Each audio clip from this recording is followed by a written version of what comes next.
Good afternoon, ladies and gentlemen. It is a privilege to be able to be with you another evening. We have been, let's see, it's been 30 days. We've been talking about how to revolutionize your health. And we have enjoyed several. I hope that you guys have learned a lot. I talked a few weeks ago about the importance of water and about your hemorrheology. And if you remember this book is a book that I have been using, The Methuselah Factor by Dr. David D. Rose. And it's such a good book. And it talks about how to optimize your blood and make sure that your circulatory system is in tip-top shape. There were some challenges that we issued. And I remember the very first challenge we talked about is making sure that you were drinking enough water. And in terms of how much water we're supposed to drink, it was making sure that you drink your body weight in pounds divided by 2, your ideal body weight, that is, your ideal body weight. So if you're 140 pounds, you divide that by 270, you're supposed to drink at least 70 ounces of water per day. Very important. We talked about the fact that alcohol does not improve your hemorrheology. It makes it worse. So water up, alcohol down. And the fact that we talked about how the fact that participating in blood drives or giving blood is actually not only good for the recipient, you're helping humanity, but it's actually also good for the donor because you're thinning your blood out a little bit and decreasing your iron load. And then we talked about the importance of phytochemicals or green leafy vegetables and how we are to aim to improve our, making sure that we are eating to nourish our cells.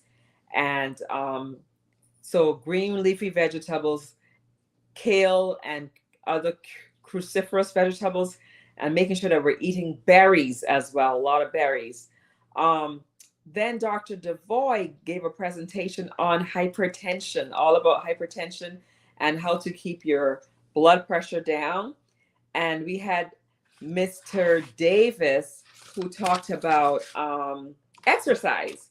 And we learned that it's so important to make sure that Mr. Neil Davis, make sure that we're having at least 150 minutes of exercise per week.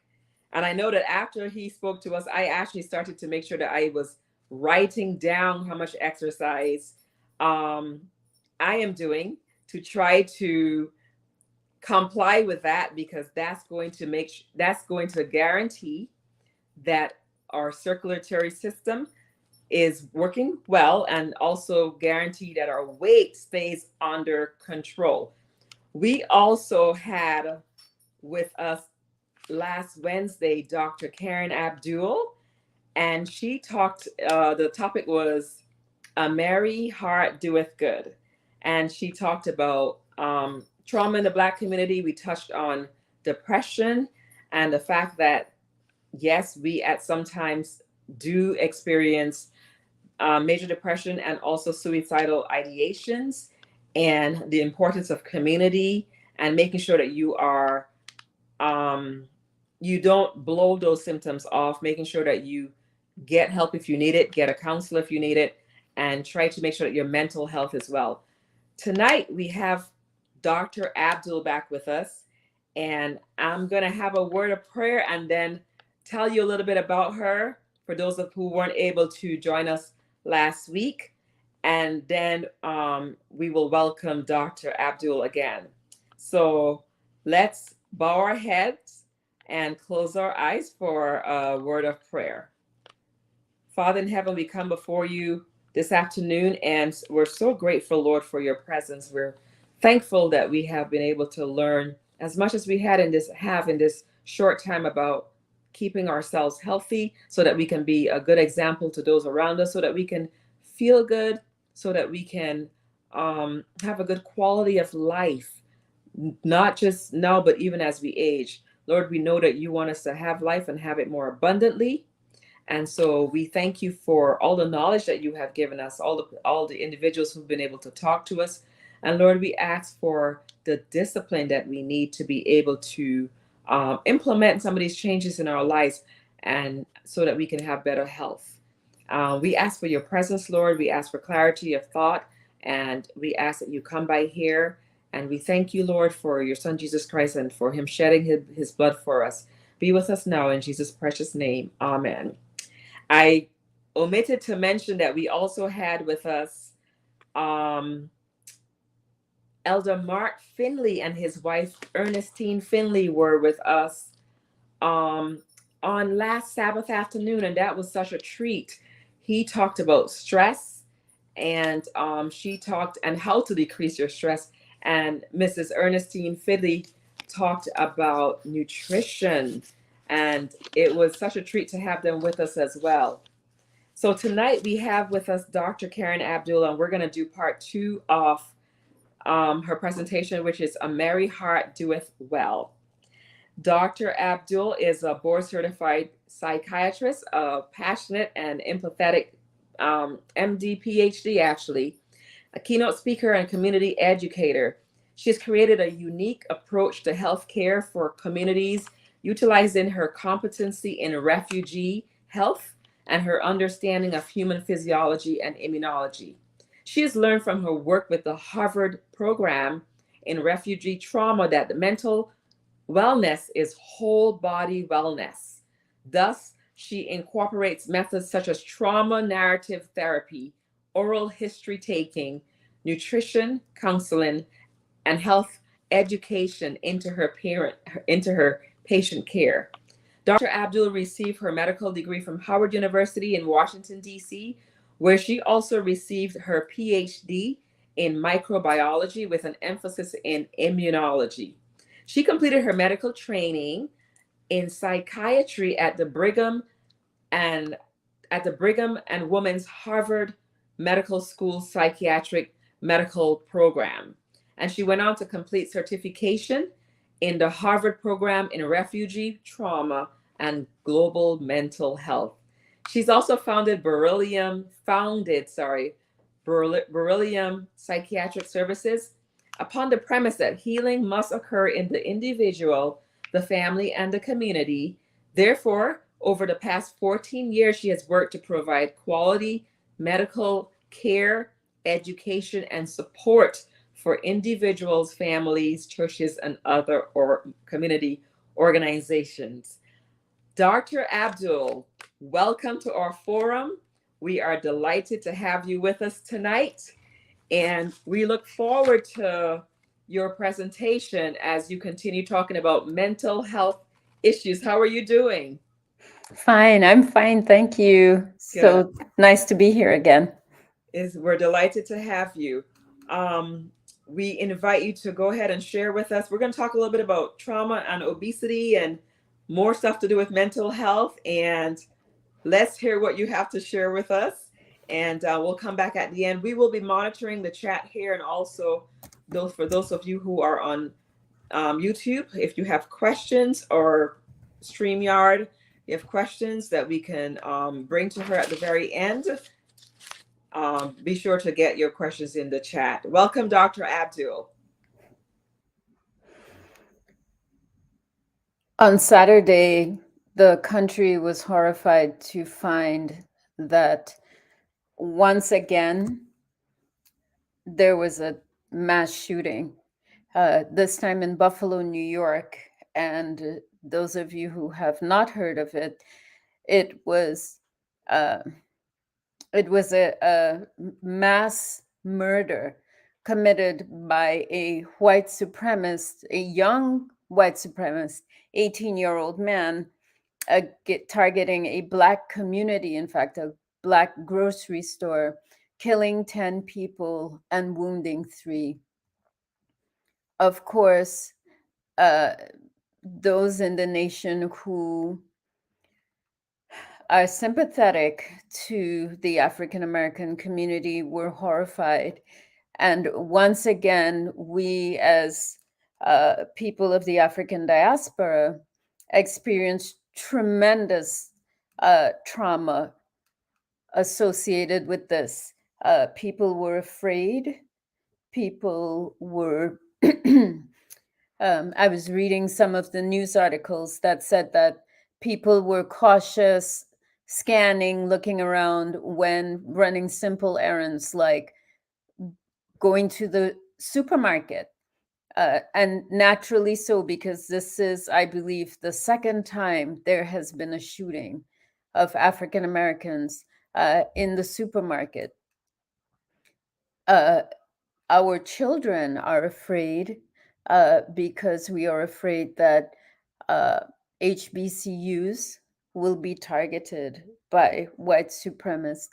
And along with this fear is a sense of dread, numbness, anger, hopelessness, many, many different emotions that are coming up. And many times we do not know how to name these emotions. However, in the context of what has happened in the African American community, historically, this is indeed an example of a classic example of the torture and trauma that African Americans have undergone for centuries. Uh, in my slideshow, I'm going to begin with trauma because the presentation is indeed trauma and obesity. And we discussed trauma last week. We discussed it as a whole body illness, as it impacts the family and the community and worldwide. And tonight I am discussing a little bit about the African American community at Capital City, discussing the healing trauma story, and of course, trauma and obesity. So we're going to review some of these slides really quickly. We discussed, and tonight I'll go into more detail about this, acts of nature versus man-made trauma. So an act of nature would be some of the things we hear about, like tsunamis, hurricanes, earthquakes, and well, forest fires are not necessarily acts of nature, but they do involve the destruction of nature. They are quite terrifying, but actually tend to produce a different kind of stress from man-made trauma. Man-made trauma is distinctive. Although both acts of nature and man-made trauma are terrifying and cause destruction and loss, there is a pivotal issue of man-made trauma, which is intent. Man-made trauma is performed with the intent to paralyze and to control, with humiliation and degradation. And all traumatized communities have this in common when violence is perpetuated. And so, if we begin to unpack our feelings with regards to the shooting, and we come upon feelings of numbness and helplessness, that was the intent. The intent is to paralyze and to control. I like to discuss the UN definition of torture and the US definition of torture, which is a little different. The UN definition of torture states that it is severe pain and suffering inflicted intentionally upon a person with a certain purpose, to punish, to obtain information, confession, persecution, by a person acting in a public or official capacity. And in the US, that definition actually specifies further under the color of law. And so By the UN definition, what happened on Saturday was torture.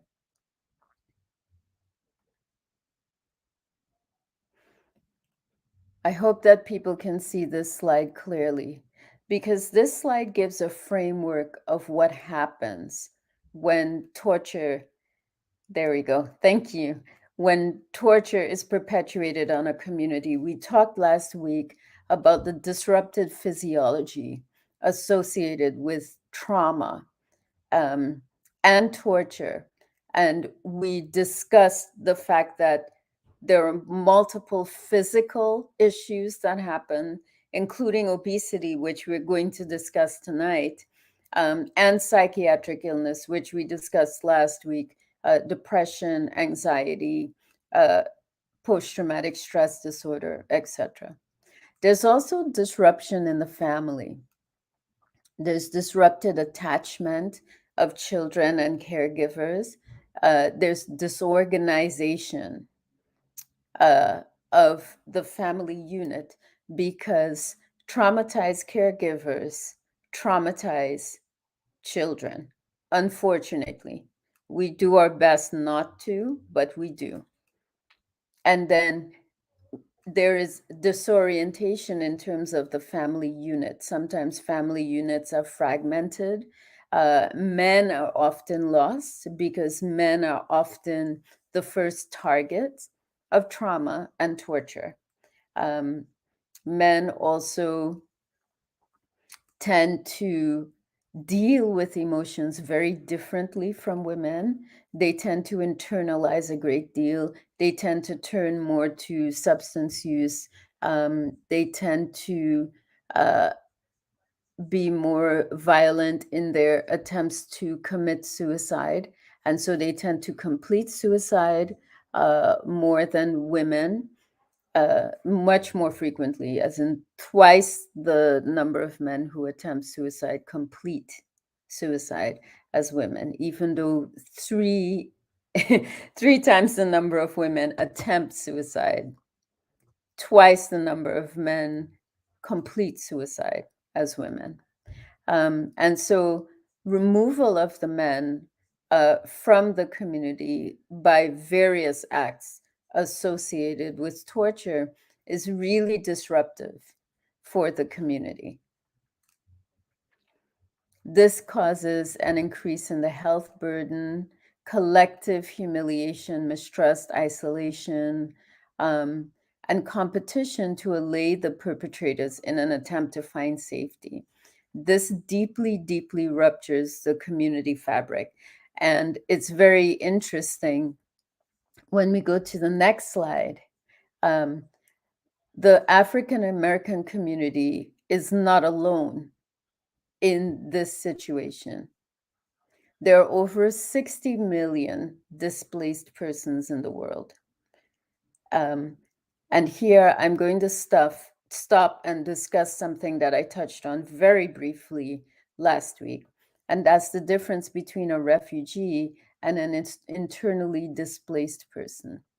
These are legal terms, both referring to people who have suffered torture by the UN definition of torture, and even by the US definition of torture. A refugee is a person who crosses a border, while an internally displaced person has not crossed a border.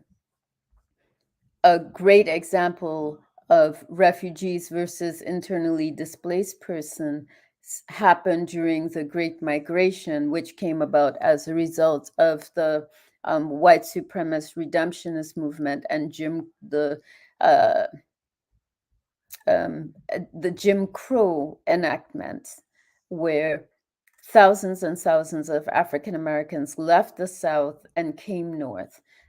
Some stopped in the Midwestern states or continued west. Others crossed over the border into Canada.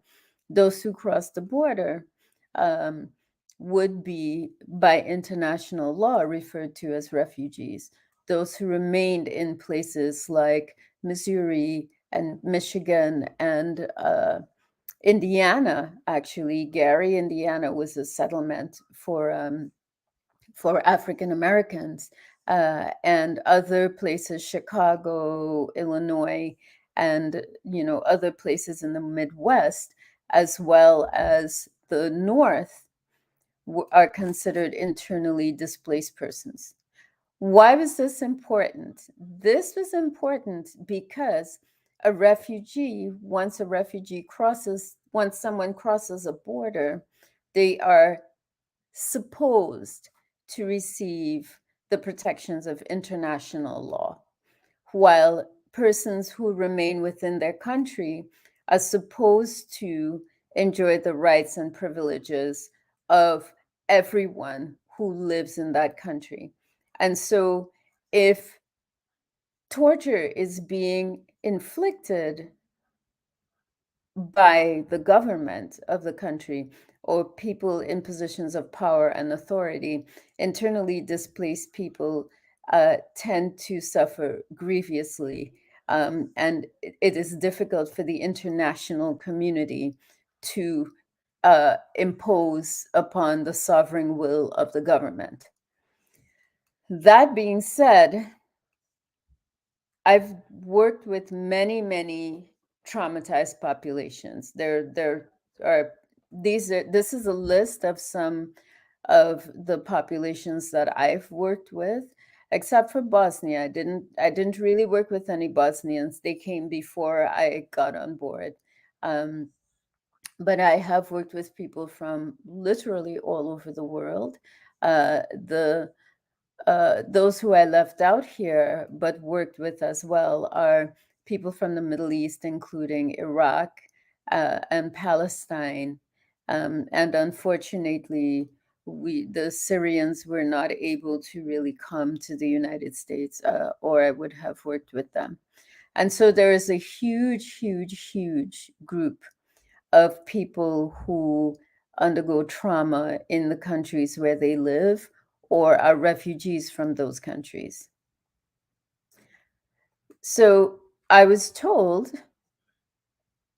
that there are distinct populations of the African diaspora in Capital City Church. Um, there is a significant population of African Americans, and there is also a population of Caribbean Americans. And so we'll discuss the commonalities and then the differences. Uh, so let's discuss slavery in the Americas. So who are we, actually? We, it is believed, came from northwestern Africa. So around the area that's now referred to as Togo, Benin, Nigeria. Oh, I'm sorry. I'm being told there are a few Africans as well. And my deepest apologies. I wasn't aware of that before now, or I would have had a discussion included more about African immigrants in the discussion. Um, Togo, Benin, Nigeria, and going down Sierra Leone, the Ivory Coast, and other places. In fact, I learned from a good friend, Dr. Johnson Muthombeni, who is a South African doctor, that it is possible that slaves came from as far down south as South Africa, but certainly on the western coast. This is where the slaves came from, and many of us from this northwestern area. So what was going on in the 1600s when the slaves were transported across what we call the Middle Passage War between the Yoruba and the Nupi? And the Yoruba were actually trying to take back their land from the Nupi, which they were actually successful at. And the Yoruba were actually very fierce warriors, and were known for their cavalry. And so they actually were very well established and very strong nation in that area. However, um, as it was the custom on both sides of the war, when warriors were captured, they were sold into slavery. And they, at this time, in the 1600s, were sold to the British. So that is a represents a portion of the people who came to the United States and the Caribbean during slavery. However, there was also the British invasion of the continent of Africa. And the British invasion also resulted in the capture of villages and towns, and people who met resistance to the British uh, colonists were also captured and sold into slavery. And so there was a mix of people going, but included in that mix was actually a group of people who were well versed in military strategy.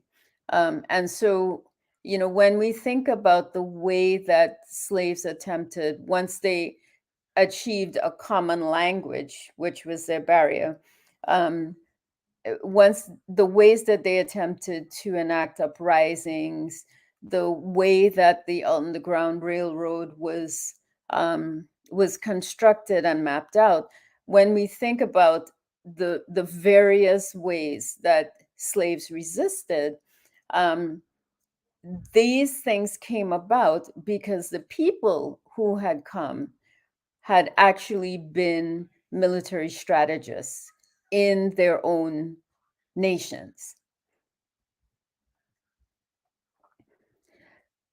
Now, here is where things become a little interesting because uh, the the history of trauma in African Americans began to follow a different path from that of the Caribbean. Um, in in African American history, slavery gave rise to abolition, as it did in Caribbean history. Both gave rise to abolition. And um, I would encourage everybody to read Eric Williams' book, Capitalism and Slavery. It's a very interesting book. It talks about the economic pressures that resulted in slavery and the economic pressures that resulted in the abolition of slavery. Um, However, at that point, we find that there's an incredibly divergent path between African American history and Caribbean history. In Caribbean history, the islands were felt to have been drained of their wealth. And so, for the most part, the colonists began to retreat from the Caribbean. They did not stay. And so, over time, um, there were certainly protests, there was certainly racism, there was certainly a lot of trauma and a lot of the effects of trauma in the community. But over time, the Caribbean islands began to heal in certain ways that the African American community did not have the opportunity uh, of doing. And one of the very significant ways in which the Caribbean communities were able to heal is that they were able to achieve justice, and they were able to get rid of the humiliation of being deemed lesser than by the colonists.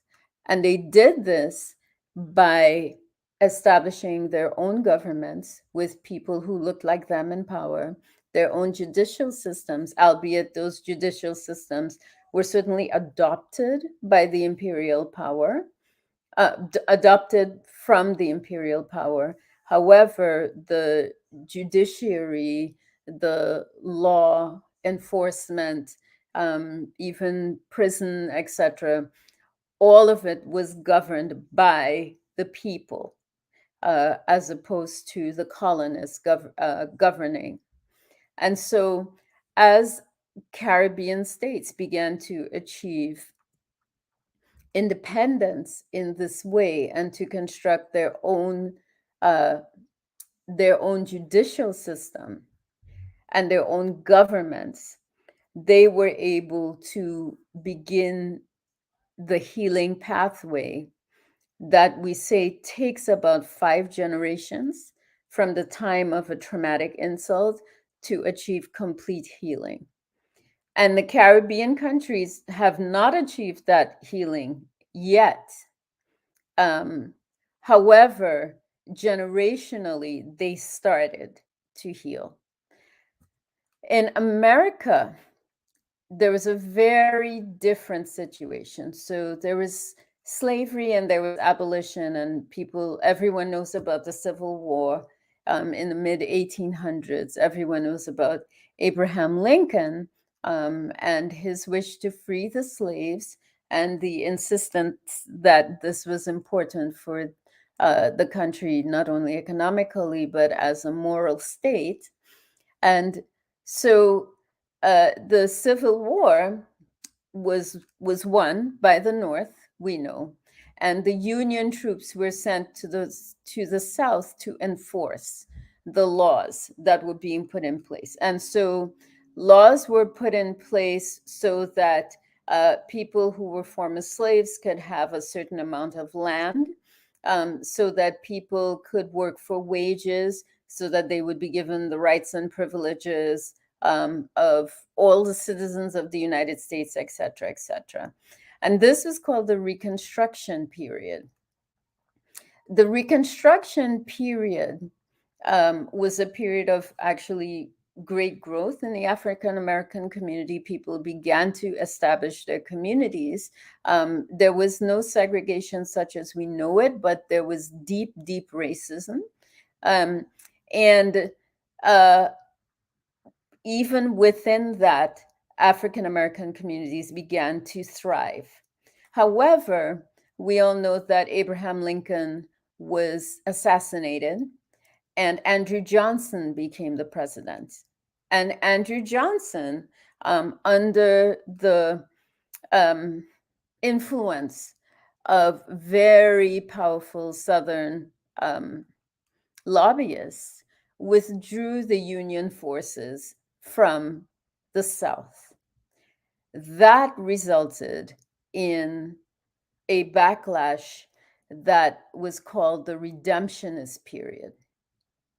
And in the Redemptionist period, white supremacists in the South felt like they were going to redeem the South by taking back the land which they felt was owed to them by re-enslaving people. And they did this through mass violence, castigation, and economic devastation.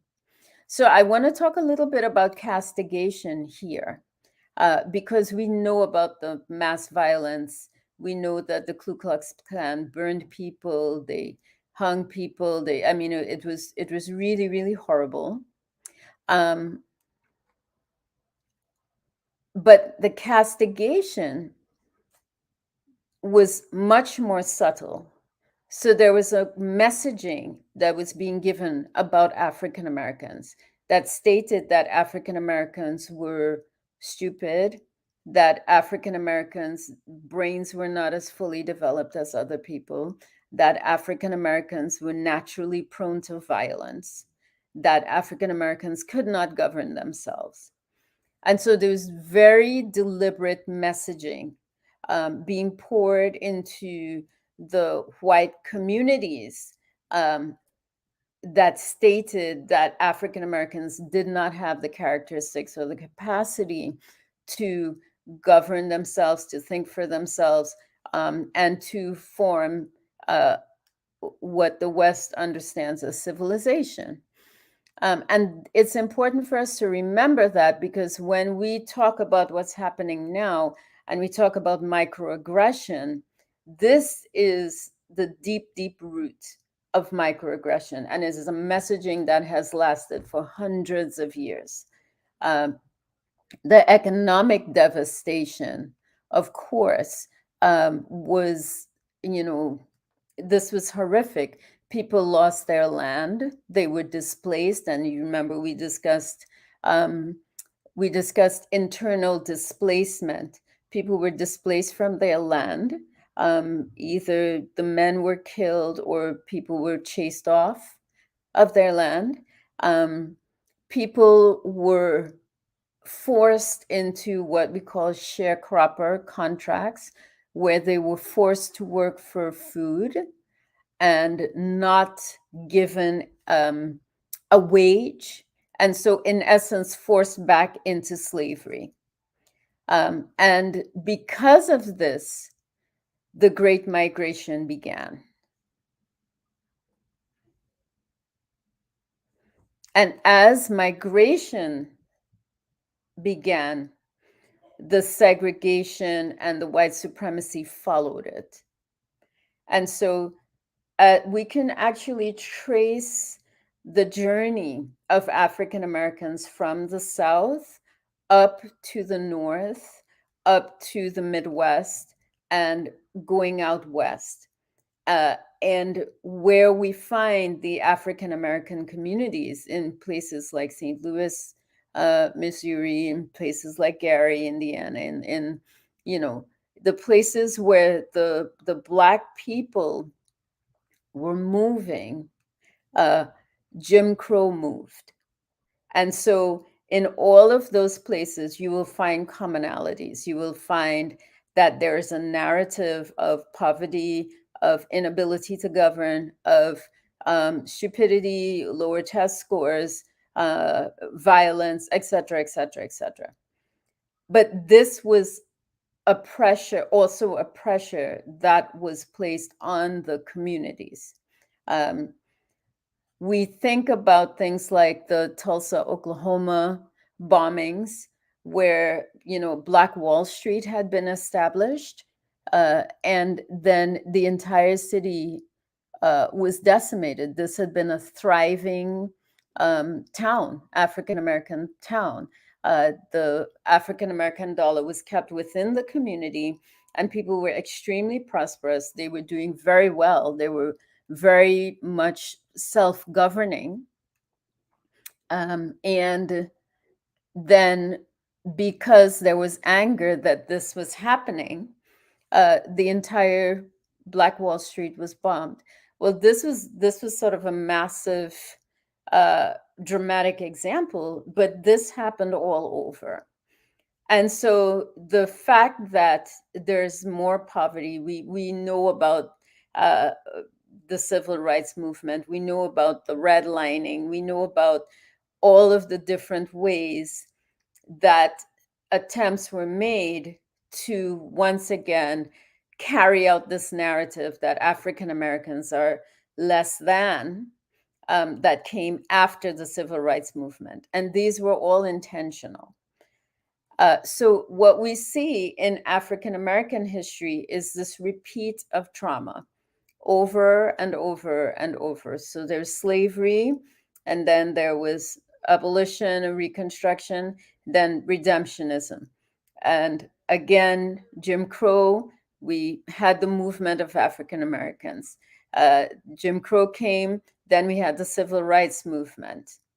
And that brought certain changes to the law, which were very helpful. It brought things like affirmative action, etc., so that people could actually be educated at certain rates, so that movement forward came. And then there was, the 1970s and 80s. There was police violence. There was the introduction of substance use into the African American communities. And, in traumatized communities, to be honest with you, a traumatized community is a drug dealer's paradise. uh, so you're talking about people who are very, very weary, having gone through so much, and then still being maligned again, um, having their rights stripped, having their land stripped, all of the, inheritances that they could have had, not having these and descending into poverty. Well, it was sort of a breeding ground for violence, and it was a breeding ground for substance abuse. And with this substance abuse came police violence, came mass incarceration, and incarceration very much mimics slavery. It's very, very interesting. Um, it Someone had described it to me, it feels as though you're going back to the slave days, and that's how bad it is.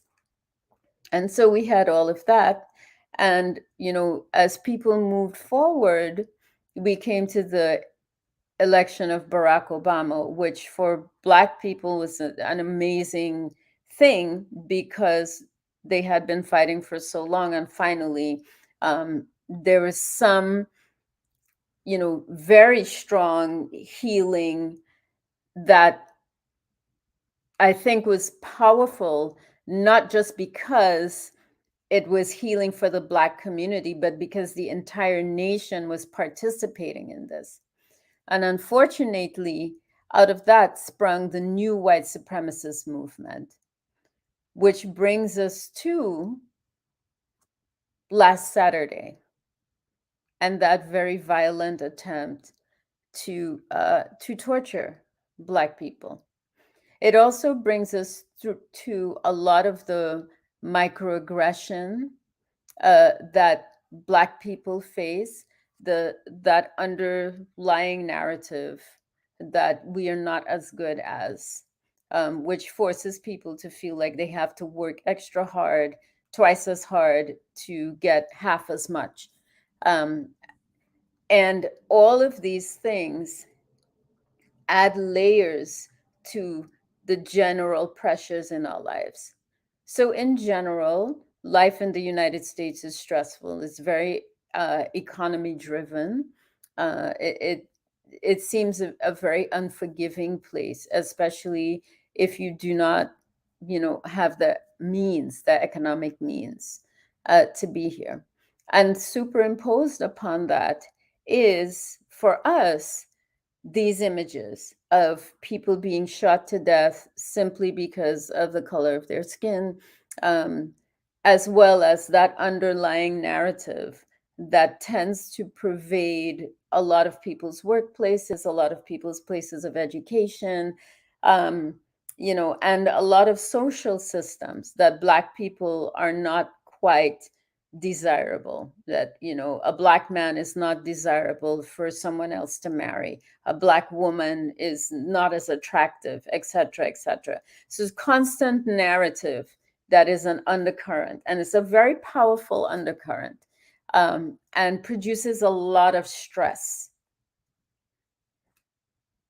Um, the Caribbean immigrant population comes into this. And as I mentioned before, for Caribbean immigrants, for a few generations now, we have had freedom and autonomy. And so when Caribbean immigrants migrate to the US, they come with a different perspective. They come with a um, different paradigm of thinking.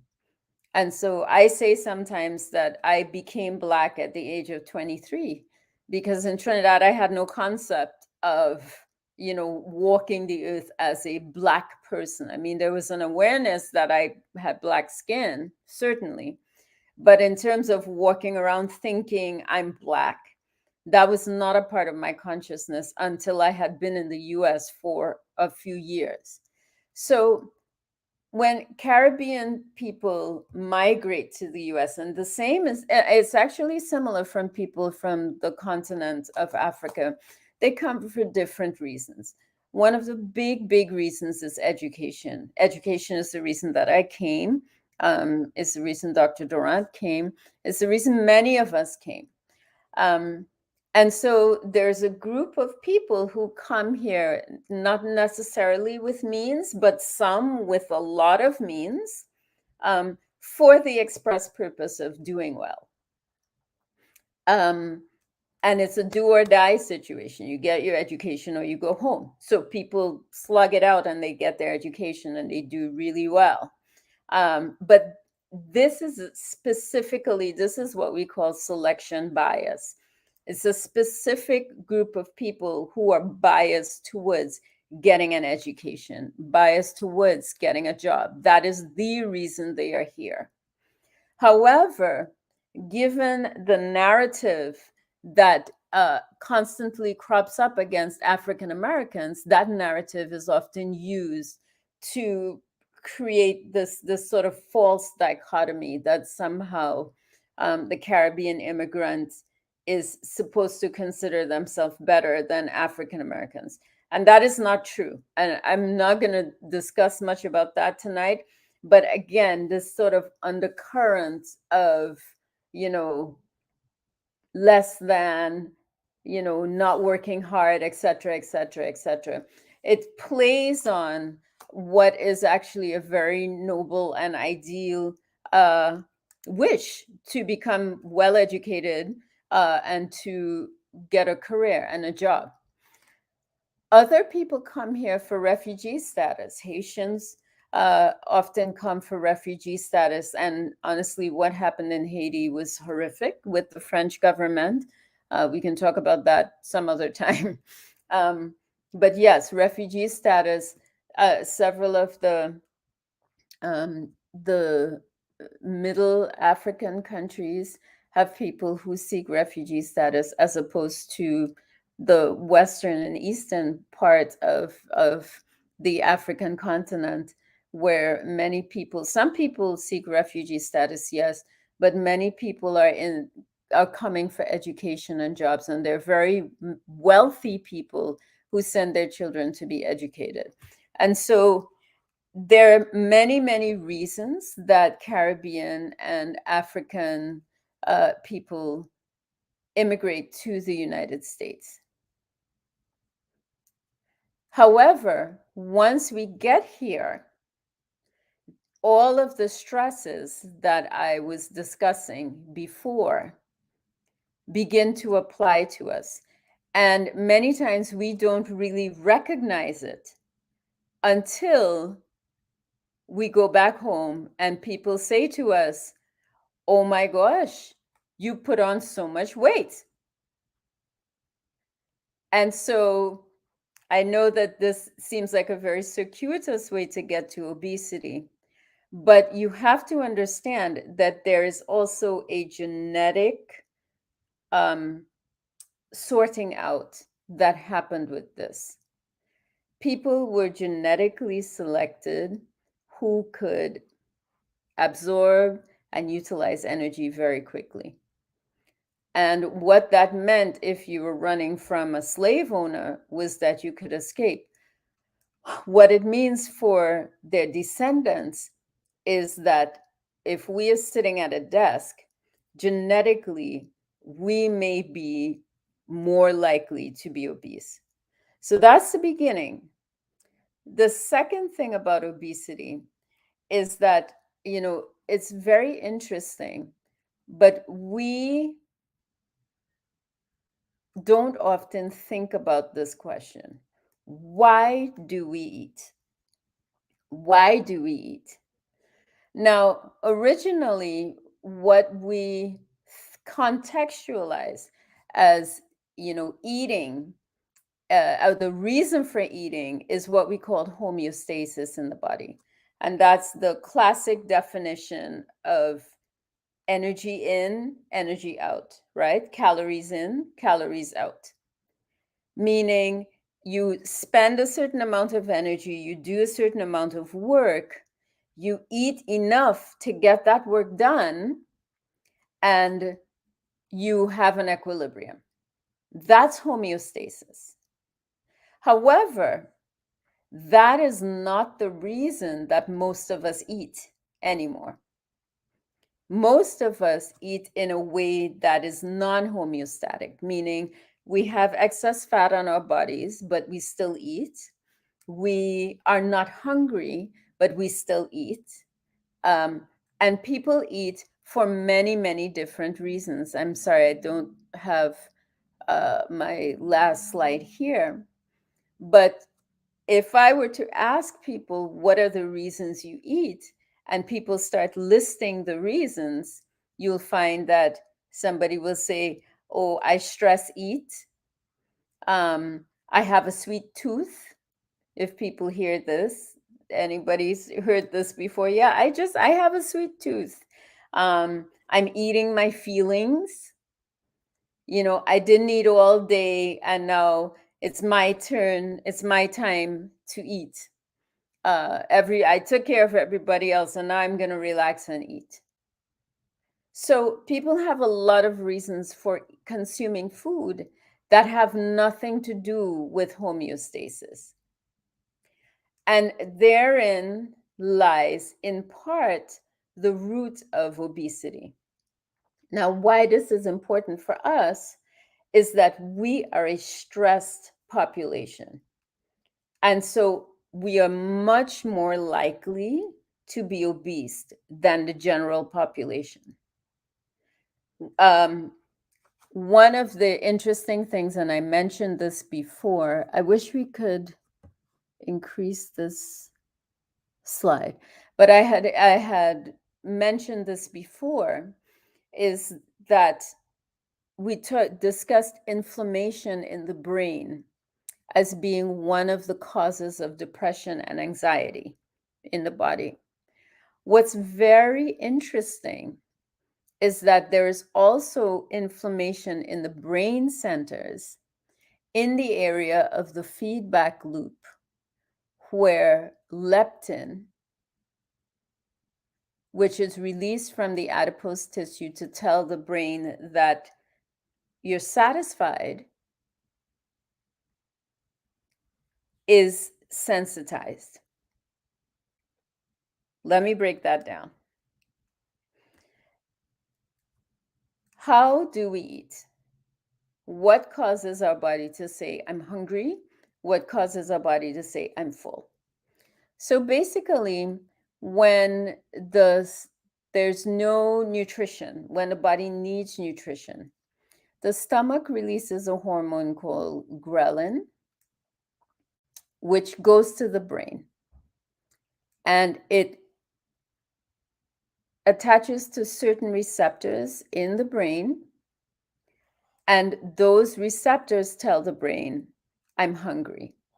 That gives a message to you to say, you need to eat. When you eat, that sends several different hormones. It sends insulin out to the liver. It sends a message to the pancreas. It sends messages to the muscle and to the adipose tissue. Adipose meaning the fat tissue, to say, okay, food is coming. And once the food gets there, it should be just enough to be distributed for all the cells to use it. However, when there's more than enough, that is deposited in the adipose tissue as fat. And once the body does that, it starts sending a message. Leptin is that hormonal message. And that message goes back to the brain to say, stop eating, you're full. Well, there's inflammation in the brain at the site of the leptin receptors, that particular area of cells. And so the brain does not get this message. And I'll stop here and talk a little bit without the slides. The brain doesn't get the message. And so the brain keeps saying, I'm hungry, I'm hungry, I'm hungry. And so if you find yourself being unable to eat, unable to stop eating, even though you feel full, you sit and wonder, well, why am I still eating? I'm not really hungry. or you have to talk to yourself and say, put down the food, you're not really hungry. It's because your brain has been stressed and inflamed. And for us as African Americans, and this is well established, it's actually well established in the literature, that people who have experienced trauma, especially childhood trauma, are more prone to obesity in adulthood. Um, and so, for us as a population, and for any population where there has been trauma, especially repeated trauma, as happens with us, we tend to have higher rates of obesity because we have higher rates of inflammation and disruption of our neuronal systems in the brain, disruption of the hormone feedback loop. And so when we discuss obesity, we must include a discussion of managing stress. Food is not intended to manage stress. Food is intended for nutrition. Now, food can be consumed in a very social capacity, and that social capacity can allow for stress management to occur. However, when we couple food with stress management, that is a recipe for obesity. So, what do we do? Well, we first need to control our narrative. We have a lot of stress, we have a lot of external pressures, we have a lot of forces upon us as the African American community at large. Um, and we need to control this narrative that says that we are not as good as, that we have to work 10 times as hard, et cetera, because those microaggressions are not going to stop. That's not something that we can control. So we have to control our internal narrative as a community, which is one of the reasons I give these lectures to the churches.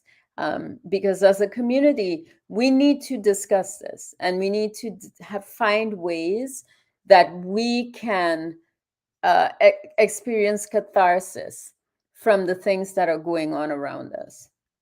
We need to find ways to find catharsis when we have to deal with violent situations such as the one on Saturday and all the others that have come before that stress and stress and stress us.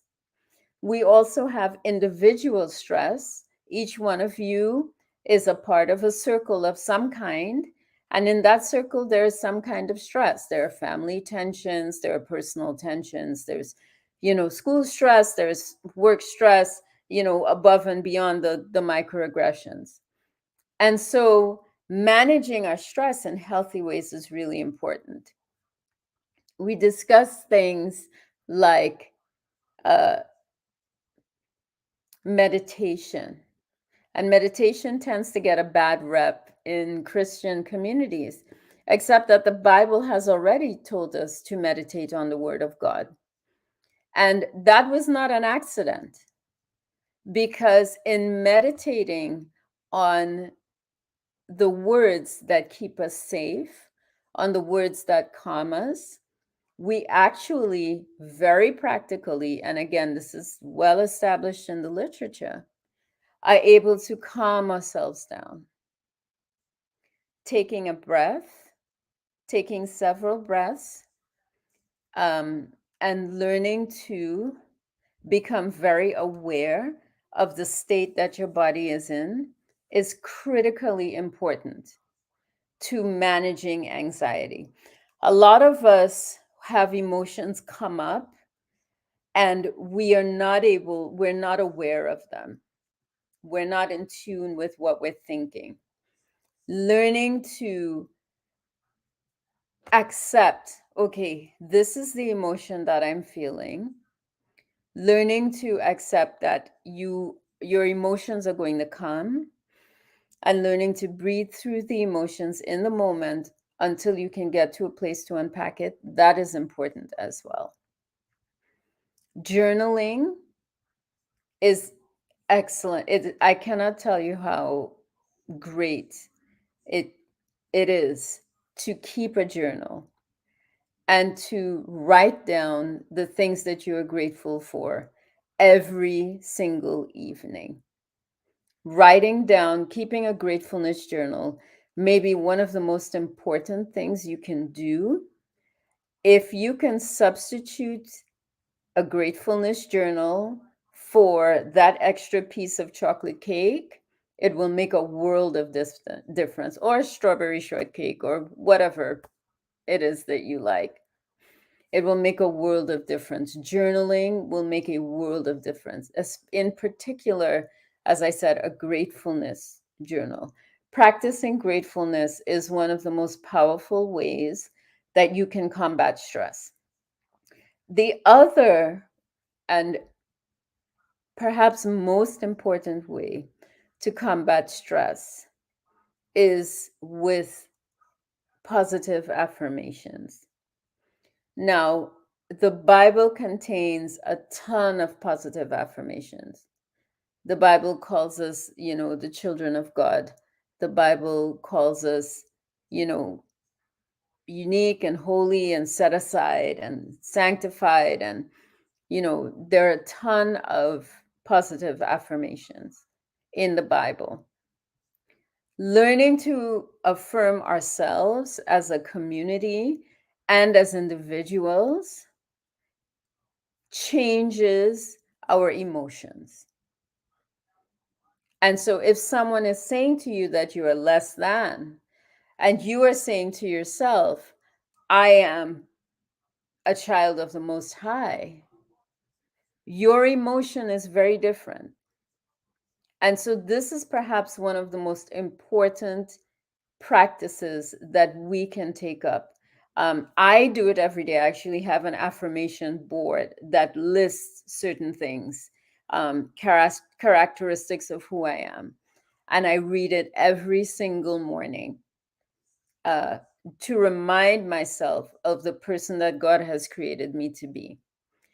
And so uncoupling our stress regulation from food and putting these other practices in place is the way, or is one way, that mentally we can combat obesity. Thank you. Oh, any questions, comments, thoughts?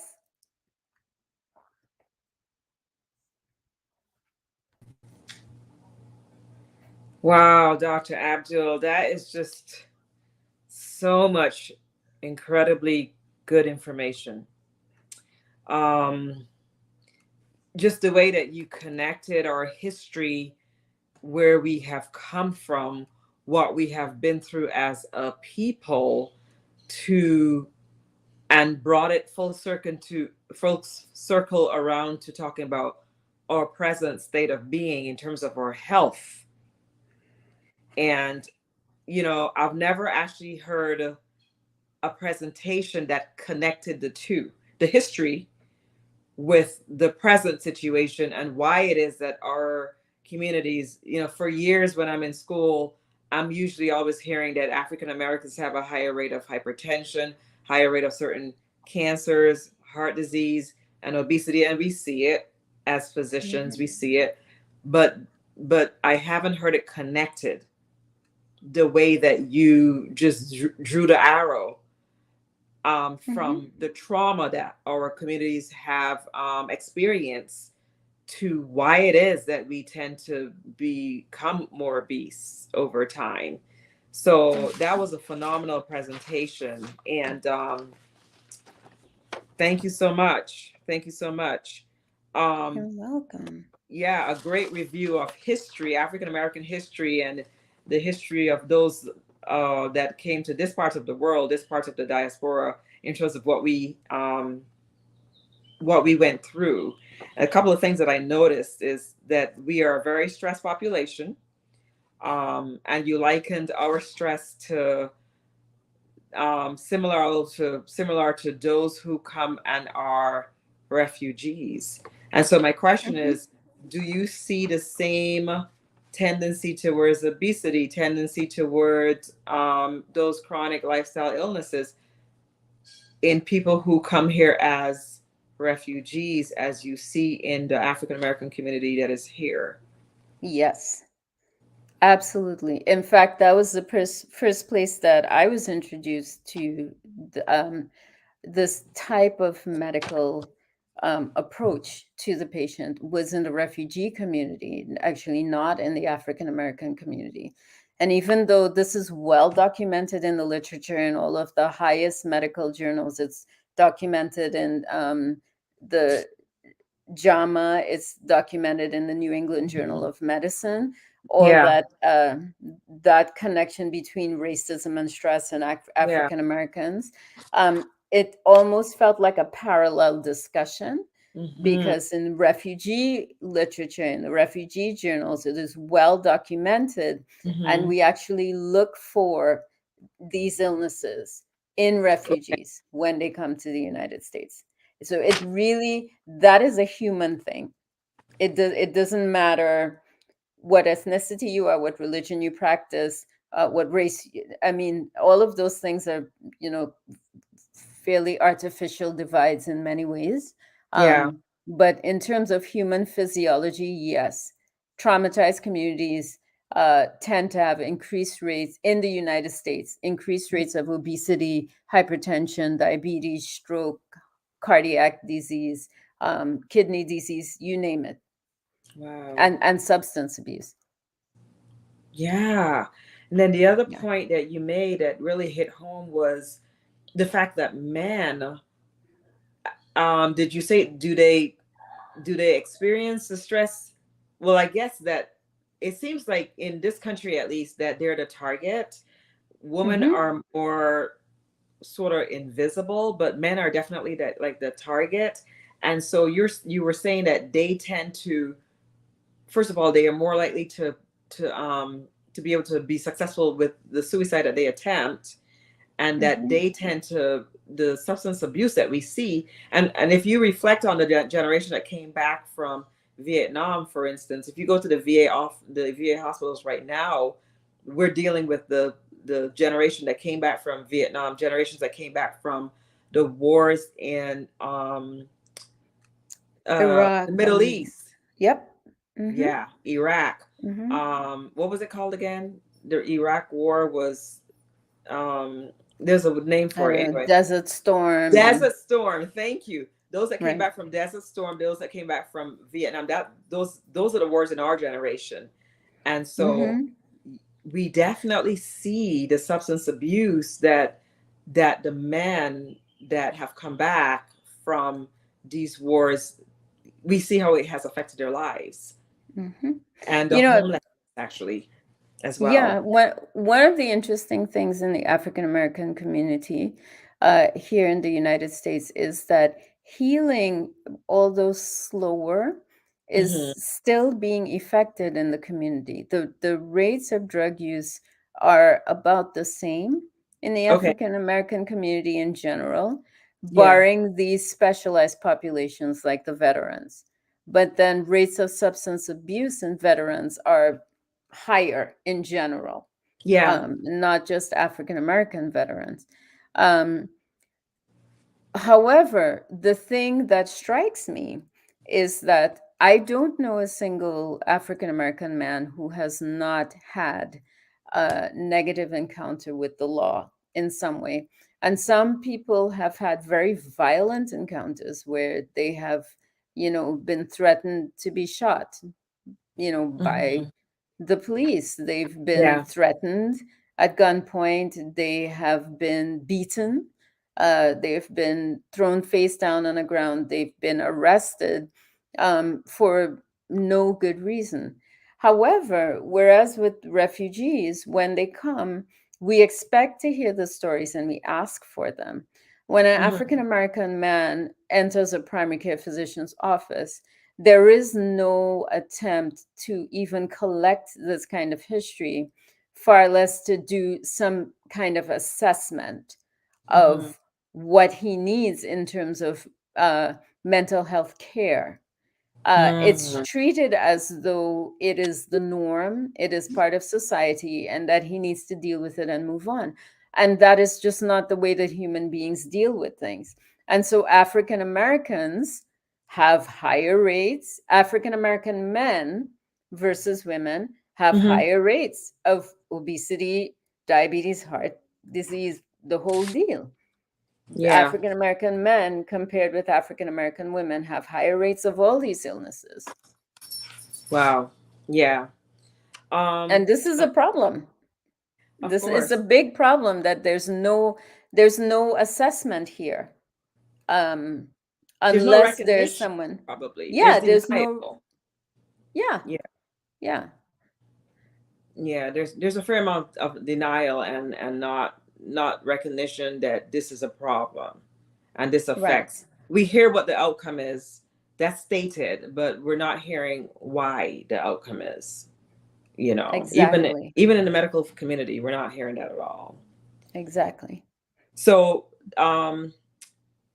it's fair to assume that the reason that our brains are not responding to the leptin, the lep Mhm. the that was a really good image that you showed, a slide that showed that leptin came from the fat cells Mhm. and was a feedback to the brain, like a negative Mhm. feedback part of the loop to tell the brain that you need to stop eating. Mhm. And what you're saying is that when our brains are inflamed, that that feedback is interrupted and the Yes. brain doesn't get the message, doesn't understand whatever, that we're full. Mhm. Now, is that the inflammation part of things, is that also, I'm gonna make an assumption that has to do with our diets as well? Does that have to do with stress, or probably with both? Well, what do you think? Both. Most definitely both.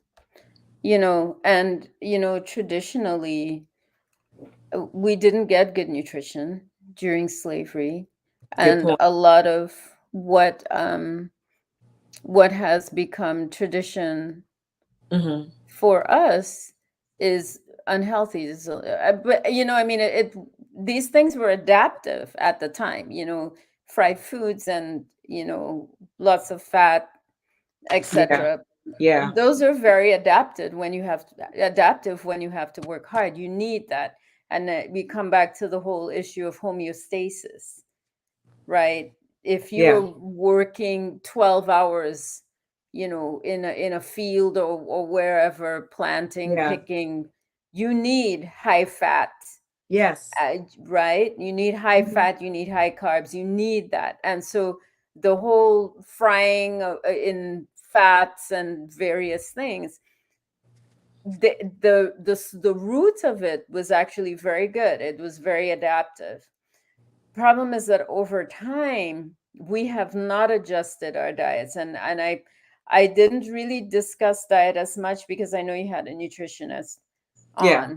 on before to discuss that, but we haven't really adapted our diets um, to our lifestyles now. Yeah. And that is part of the issue. And even if you talk about Caribbean immigrants, rice is a Hmm. staple for us. We eat a lot of Yes. rice. And in the Caribbean, we used to walk everywhere. I used to walk everywhere, Yeah. right? And so again, that was really adaptive.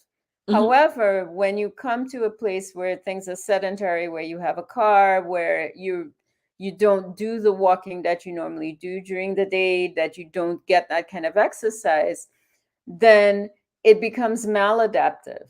Yeah. And changing, not necessarily the flavors of our food. We want to preserve our culture and we want to preserve the flavors, but Yeah. changing portion sizes, Yeah. um, finding different ways to get the flavors. Frying is not the only way to bring flavor to the food. Roasting, baking, Yeah.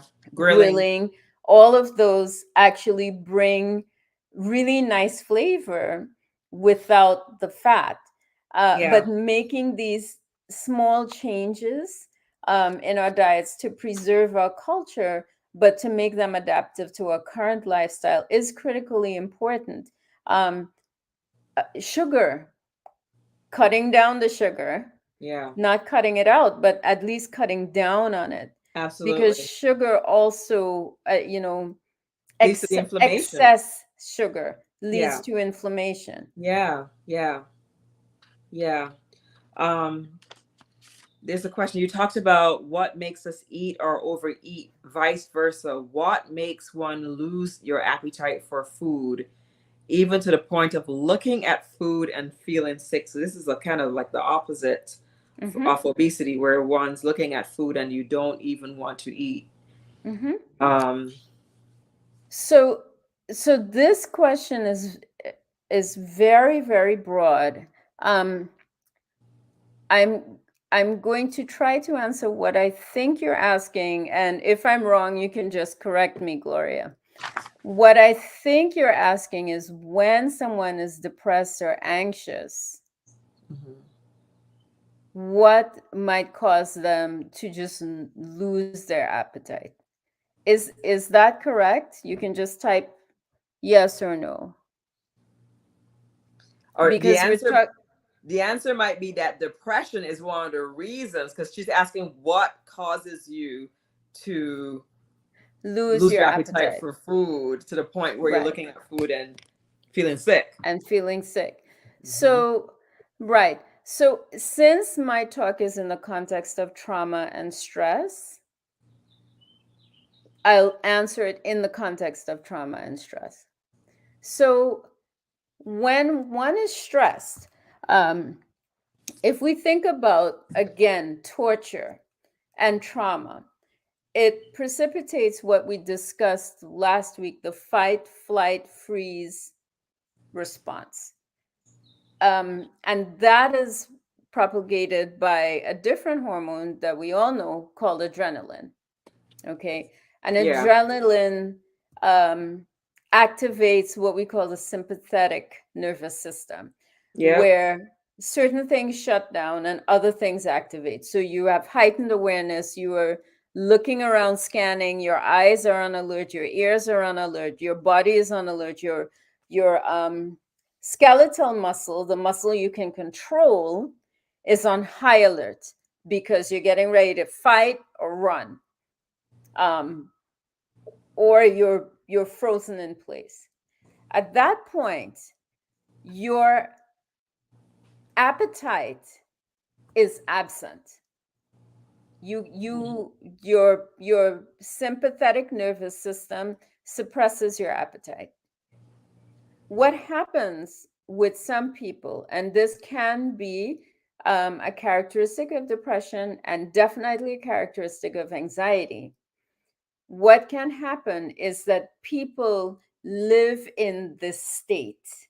They live in a state of fear. They live in a traumatized state. They live in a state of anxiety.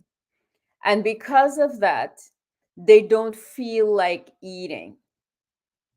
And so that appetite loss is as a result of this different set of this different hormonal system that comes into play that keeps people on high alert.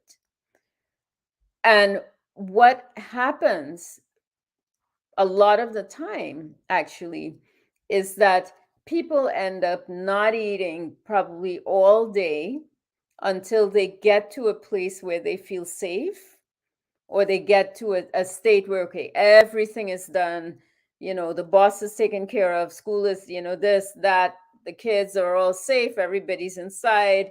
My black son came home alive, all of this. Now I can eat. And then what happens is the adrenaline goes down, and then they eat, and overeat, Binge eat. binge eat. Hmm. And so, what a story that I get over and over again from people who are overweight or obese is, I hardly eat anything. I only eat one meal a day. Mm. I Problem. don't even feel like eating during the day. So that, suppressed appetite at certain times and large appetite at other times can lead to binge eating. Yeah. That being said, there are some people who really truly never get to the binge eating phase and they lose massive amounts of weight, which is the other side of anxiety. I must say that, in my practice, the majority of people I have seen tend to be the binge eaters rather than the people who lose weight. And that's something I came to sort of incidentally. Hmm. Does that answer the question? Her comment was maybe depression because of health issues, like consistent pain. So she sounds like she may also suffer from chronic pain issues. Well, absolutely. Um, and that's why I'm saying this was a deep, broad question because there are a lot of different reasons that people can lose their appetite. And some people, socially, they're isolated, they become depressed, and they don't feel like eating. Certainly, pain issues can cause it. Abdominal issues can cause it. All sorts of other health issues can cause people not to want to eat. But depression and anxiety, we always ask about appetite because it tends to swing either no appetite or too much appetite. Yeah. So, and certainly, chronic pain can lead to depression. When you're in pain and you are not able to find a solution and have an end in sight, that's going to definitely cause some depression, which can cause suppression of your appetite as well. Another point that you Yeah. made. Go ahead. You want to say something? There's actually sort of a feedback as well because depression worsens the feeling of pain Yeah. as well. Yeah. So it's a very complex and difficult situation when somebody has chronic pain and depression because the two of them feed off of each other and can Yeah. become worse and worse unless there's an interruption. Yes. Yeah. Yeah. And so here's the other thing, Gloria, to know is that there are physicians who deal with chronic pain, whether it's chronic abdominal pain from, residual issues with surgery, pancreatitis, or back surgery. I actually work with pain doctors. Okay. And they're able to, sometimes they put in stimulators, sometimes they put in pain pumps, and they're able to transform people's lives when they can decrease the amount of pain from being constant and 5 or 6, 7 to being between a 0 and 3, where they actually can get their lives back. So if you're dealing with chronic pain, reach out to me, and we can try and talk about. There's some pretty good doctors in Indianapolis that deal with chronic pain, because chronic pain is real and it really affects your quality of life. And obviously, it's going to affect your mental health as well. So that's a real issue.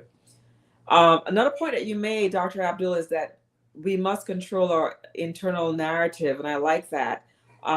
Learn to breathe through your emotions and journal, having a grateful journal. And I'm going to take the challenge for tonight because we've tried to have challenges every evening, um, as a couple of ways to combat stress would be Hmm. to use a gratefulness journal. You said you do this yourself? I do. I can show you my affirmations board if you like. Wow. Do you want me to get it? I can Sure. go get it. Hang Yeah, on, everyone.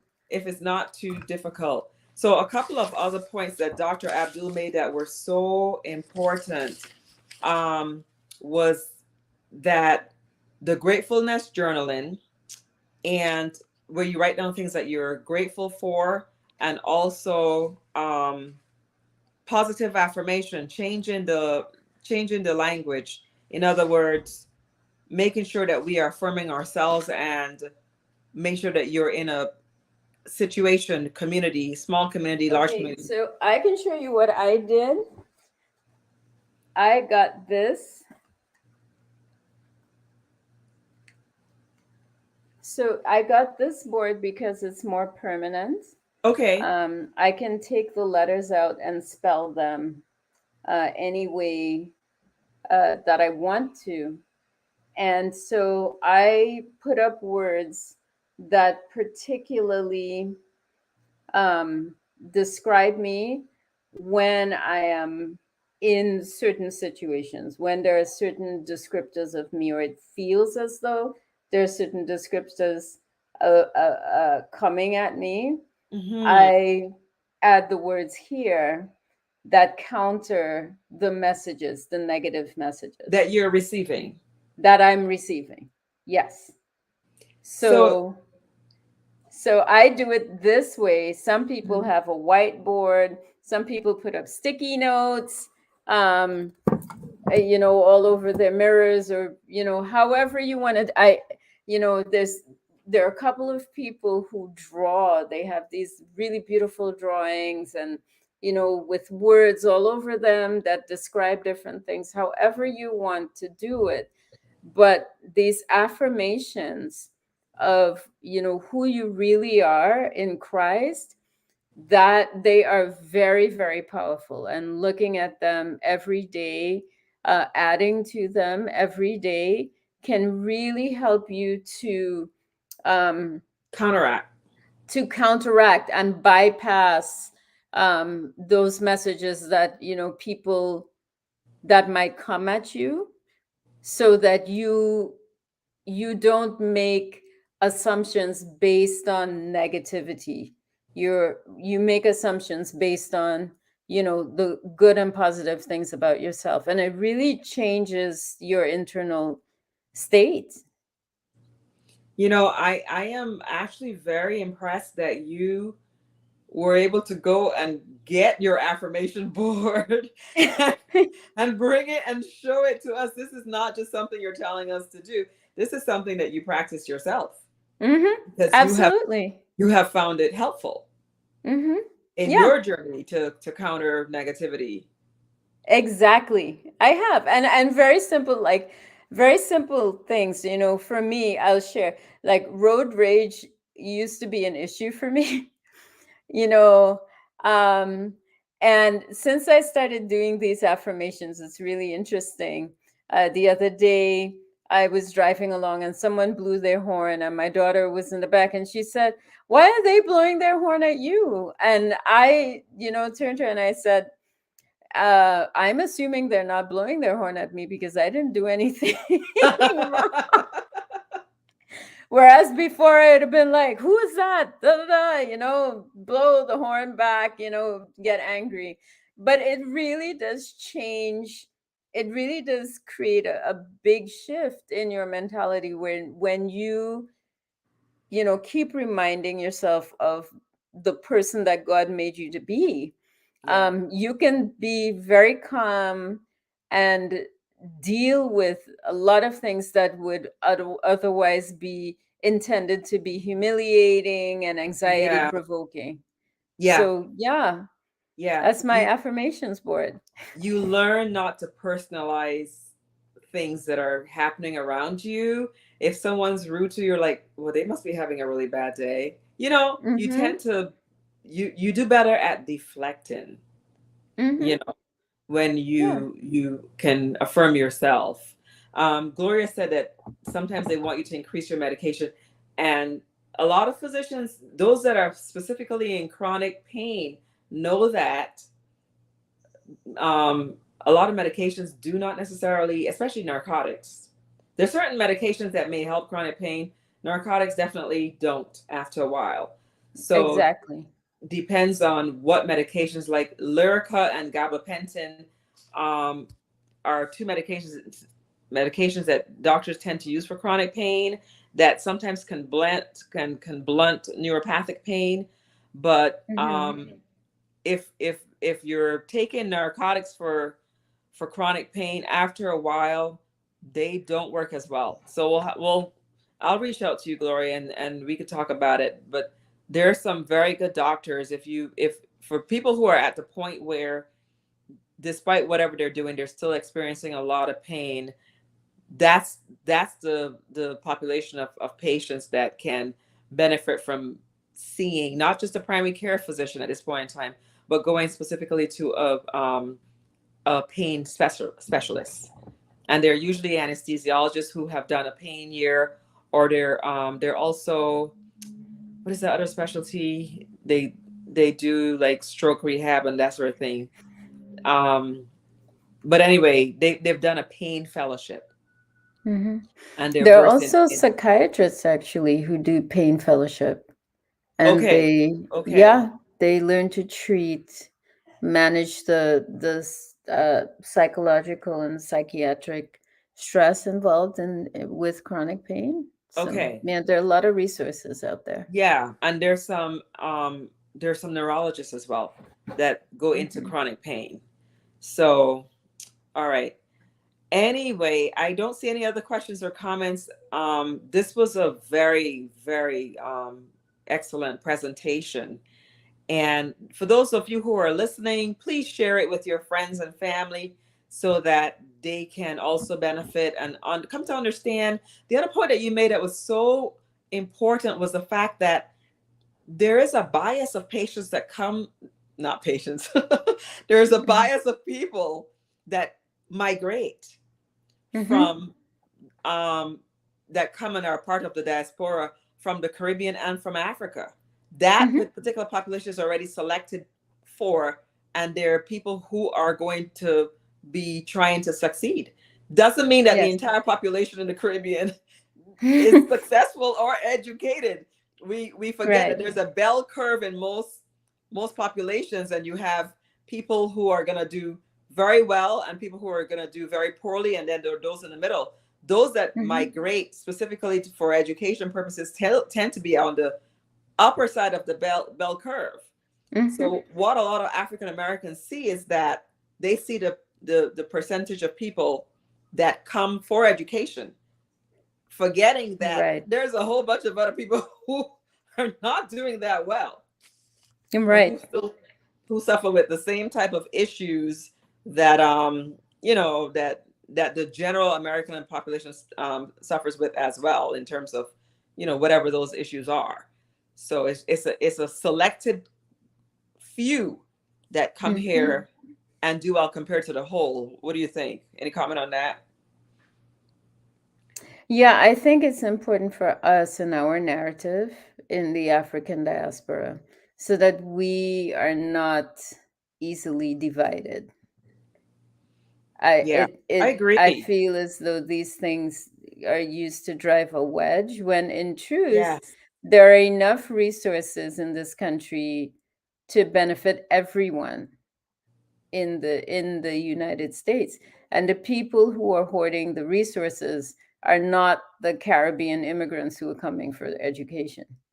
Yeah. Um, and so it helps us, both as the Caribbean immigrants, you know, being told that, we're told all sorts of things. I was told all sorts. I was actually told by a white person to use my accent when I went for a job because I'd be more likely to be hired. It, Wow. it's it's bad, and we could be divided Yeah. in times when we need to unite because we Yes. are not each other's enemies.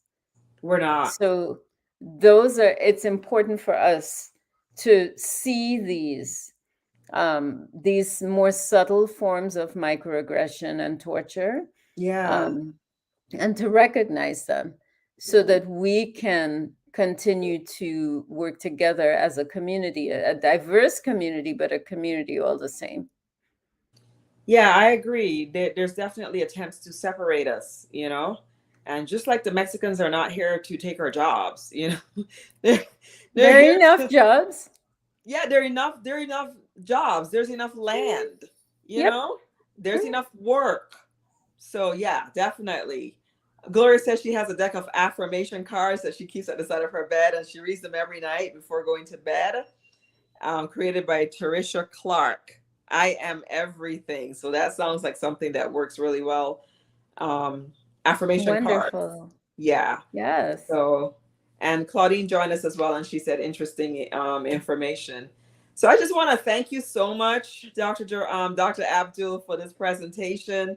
We definitely need to have you back. Hopefully, we can have you in person sometime to Yes. talk about different issues, because you bring a view that such a well-rounded view that we don't hear very often in terms of either from the medical community or from historians, that puts everything together and helps us understand why we are the way we are.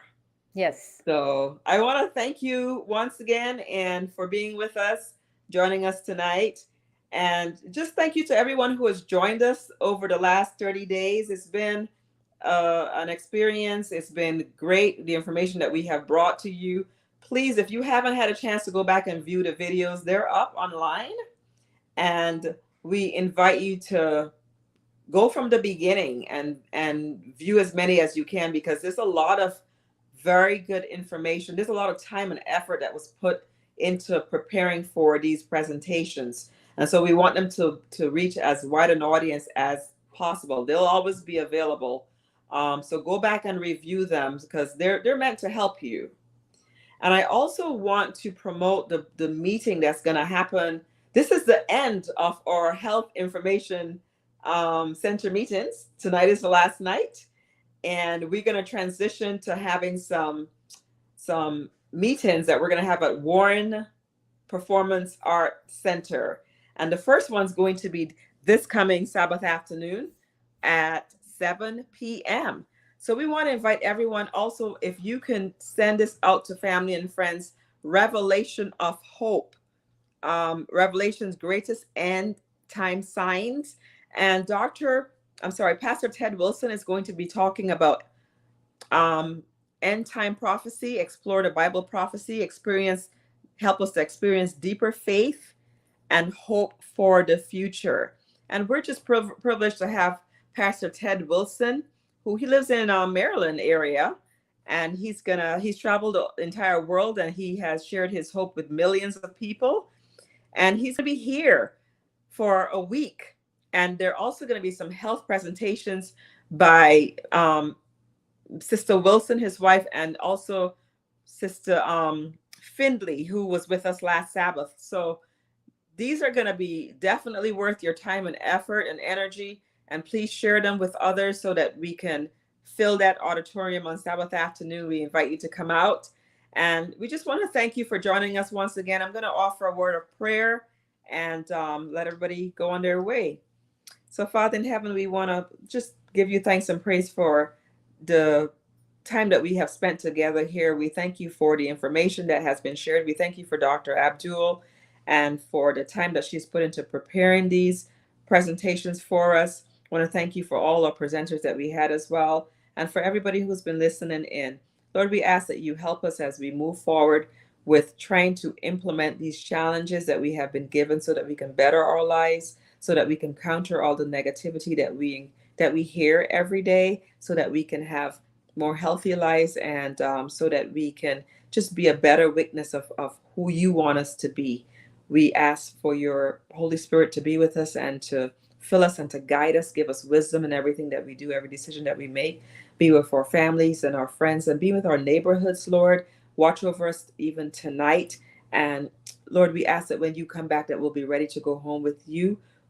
Keep us until that day. This is my prayer, and I ask these things in Jesus' precious name. Amen. Good night, everybody.